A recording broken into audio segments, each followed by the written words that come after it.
السلام عليك يا أبا عبد الله. امام رضا علیہ السلام کا ظالم حکمران کے سامنے اپنے حق کا مطالبہ کرنا کیسے ممکن ہوا؟ وہ بھی ایک مسافر کا مسئلہ، یہ بھی ایک مسافر کا مسئلہ۔ امام رضا علیہ السلام جس وقت خراسان میں تھے، اس وقت کے خلیفہ نے یعنی کہ مامون الرشید نے پیر اور جمعرات کا دن عوام سے ملاقات کا دن رکھا تھا۔ محمد بن سنان کہتے ہیں کہ ان میں سے ایک دن ایسا کہ امام بھی موجود تھے اور مامون امام رضا کے دائیں جانب بیٹھا ہوا تھا کہ مامون کو اطلاع دی گئی کہ ایک متقی پرہیزگار شخص نے چوری کر لی۔ غور کیجئے گا، متقی پرہیزگار شخص نے چوری کر لی۔ اس نے حکم دیا کہ چور کو حاضر کیا جائے۔ گئے کارندے مامون کے سامنے چور کو لے کر آ گئے۔ مامون نے چور کے چہرے کو دیکھا تو اس کی پیشانی پر سجدوں کا نشان تھا، اتنے سجدے کے پیشانی پر گڑھے پڑے ہوئے تھے۔ مامون نے اس سے کہا تمہیں شرم نہیں آتی؟ اس مذہبی چہرے کے ساتھ تم نے چوری کی؟ عابد نے بغیر ڈرے ہوئے، بغیر سہمے ہوئے مامون سے کہا مجبوری میں کی ہے، لاچاری میں کی ہے۔ کیوں؟ کیا مجبوری؟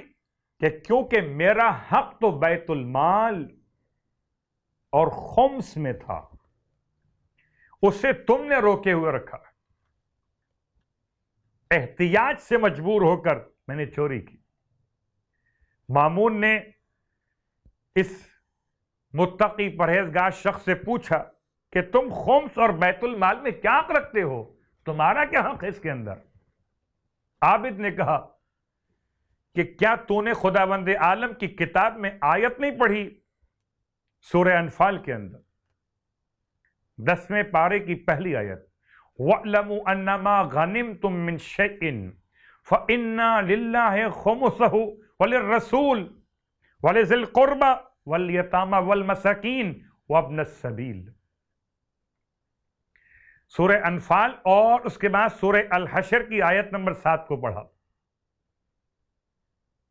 بیت المال اور خمس کا مسئلہ، دو مقامات سے آیتیں پڑھی۔ کس نے؟ اس شخص نے جس نے چوری کی تھی، اور کہنا میں مسافر اثناء سفر میں غریب ہو گیا، اور چونکہ اس آیت میں مسافر کا حق بیان کیا گیا ہے کہ خمس کا مال اس مسافر کو بھی ملے گا جو اثناء سفر میں زاد راہ ختم ہو جانے کی بنیاد پر غریب ہو گیا، تو میرا حق بنتا اس خمس کے اندر۔ اس کے بعد کہتا ہے مامون سے کہ تو مجھے میرا حق کیوں نہیں دیتا؟ مجھے میرا حق دے دے، میں وطن چلا جاؤں گا۔ اللہ اکبر!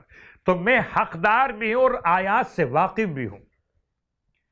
مامون نے تکبر کے ساتھ کہا اب تم الہی حد کے جاری ہونے کا انتظار کرو، تو اسلام نے چور کے بارے معین کر دی ہیں، ہم تمہاری بیہودہ باتوں کی بنا پر حدود الہی کے جاری کرنے سے نہیں اپنے آپ کو روک سکتے۔ دھمکی دی حد جاری کرنے کی۔ حد جاری کرنے کا مطلب ہاتھ کاٹ دینا، یعنی ہماری فقہ کے لحاظ سے انگلیاں کاٹ دینا، برادران کے اعتبار سے ہاتھ کاٹ دینا۔ یہ عابد چوری کی ہے اور اپنا حق بیان کر رہا ہے قرآن کی آیتیں پڑھ کر کہ میرا مال تم نے روکا ہوا ہے بیت المال کے اندر، خمس کے اندر۔ اب اس کے بعد عابد نے جواب دی سب سے پہلے تم اپنے آپ سے شروع کرو۔ مجھے وہی جملہ یاد آیا جو آج کل پاکستان کے حکمرانوں نے اختیار کیا کہ اپنے آپ سے شروع کرو۔ عابد کہتا ہے کہ سب سے پہلے تم اپنے آپ سے شروع کرو، تم پہلے حدود الہی کے ذریعے سے پاک تو ہو جاؤ، پھر اوروں کو پاک کرنا۔ آپ کو اندازہ ہے کہ یہ مامون رشید کے لیے کتنا سخت مرحلہ تھا۔ درباری علماء تو ہاں میں ہاں ملانے والے، مامون نے دیکھا امام رضا علیہ السلام کی طرف، آپ کیا فرماتے ہیں؟ امام نے جواب میں ارشاد فرمایا، اس کا کہنے کا مطلب یہ ہے کہ اس نے بھی چوری کی ہے اور تم نے بھی چوری کی ہے۔ مامون سے بھرے دربار میں علی کا لخت جگر، جس کا نام بھی علی، جس کی پہچان بھی بلندی، شجاعت کا عنوان، ارے جس کی ماں نجمہ ہو، اس کا مطلب وہ فارس القوم، کتنا بہادر ہوگا ایسی ماں کا لخت جگر۔ اللہ اکبر، یہ کہتا ہے کہ آپ نے بھی چوری کی اور اس نے بھی چوری کی۔ مامون کو غصہ تو بہت آیا، مگر امام سے کچھ کہا نہیں۔ ابھی عابد کی طرف رخ کر کے کہتا ہے، خدا کی قسم میں چوری کے جرم میں تمہارے ہاتھ کاٹ دوں گا۔ عابد نے کہا کہ تو میرے ہاتھ کاٹے گا، جبکہ تو میرا غلام اور بندہ ہے۔ عابد مامون سے کہتا ہے۔ اللہ اکبر، مامون نے بڑے برداشت کے ساتھ کہا، افسوس ہو تم پر، میں تمہارا غلام کیسے ہو گیا؟ عابد نے کہا مامون سے کہ تیرے باپ نے مسلمانوں کے بیت المال کی رقم سے تیری ماں کو خریدا تھا، تو تیری ماں سارے مسلمانوں کی ملکیت قرار پاتی ہے، اس کی بنیاد پر تو اس ماں کا بیٹا ہے، تو سارے مسلمانوں کا غلام ہو گیا، اور اگر باقی سارے مسلمان اپنے اپنے حصے کا تجھے بخش بھی دیں، آزاد بھی کر دیں، میں نے تجھے آزاد نہیں کیا ہے۔ اللہ اکبر، عجیب کیفیت ہے۔ یہ بھی مسافر ہے اور یہ بھی اپنے لیے دربار مامون میں کھڑا ہوا حق بات کو بیان کر رہا ہے۔ اس کے بعد کہتا ہے، یہ تو ایک بات تھی، دوسری بات سن لے مامون الرشید، کہ یہ ایک شرعی حکم ہے کہ کوئی ناپاک چیز کو پاک کرنا ہو تو پاک چیز سے پاک کیا جاتا ہے۔ ایسا کیسے ہو سکتا ہے کہ کوئی ناپاک چیز کسی ناپاک چیز کو پاک کر دے؟ ایک ایسا شخص جس کی گردن پر حد جاری ہو، وہ دوسروں پر کیا حد جاری کرے گا؟ پہلے خود پر جاری تو کرے۔ کیا تم نے خدا کا فرمان نہیں سنا؟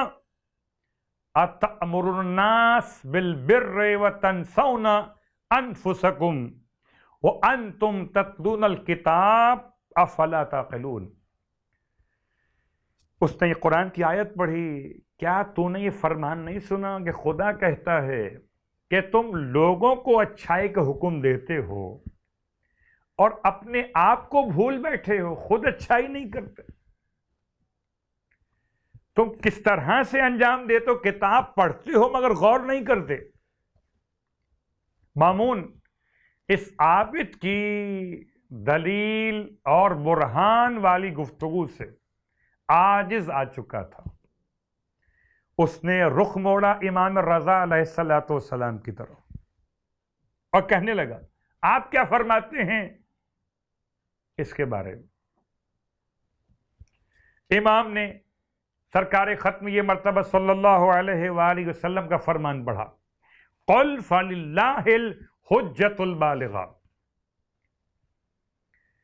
یعنی امام نے اپنے جد کے فرمان کے اعتبار سے پیغام دیا کہ یہ تو ایک ایسی دلیل قائم کر چکا ہے کہ کوئی بہانہ باقی رہتا نہیں ہے، اور وہ دلیل یہ جنہیں ایک جاہل اور اپنی نادانی کی وجہ سے عمل کرتا ہے، جس طریقے سے ایک عالم اپنے علم کے ذریعے سے اس سے آگاہ ہو جاتا ہے، اور دنیا اور آخرت دونوں دلیلوں پر قائم ہیں۔ اس عالم محض نے بھی اپنے لیے حجت اور دلیل پیش کی ہے۔ اللہ اکبر۔ عجیب وقت تھا اس وقت، مامون نے عابد کو آزاد کرنے کا حکم تو دے دیا اور لوگوں سے منہ موڑ لیا، اور امام علیہ السلام سے ویسے ہی باتیں کرنے لگا۔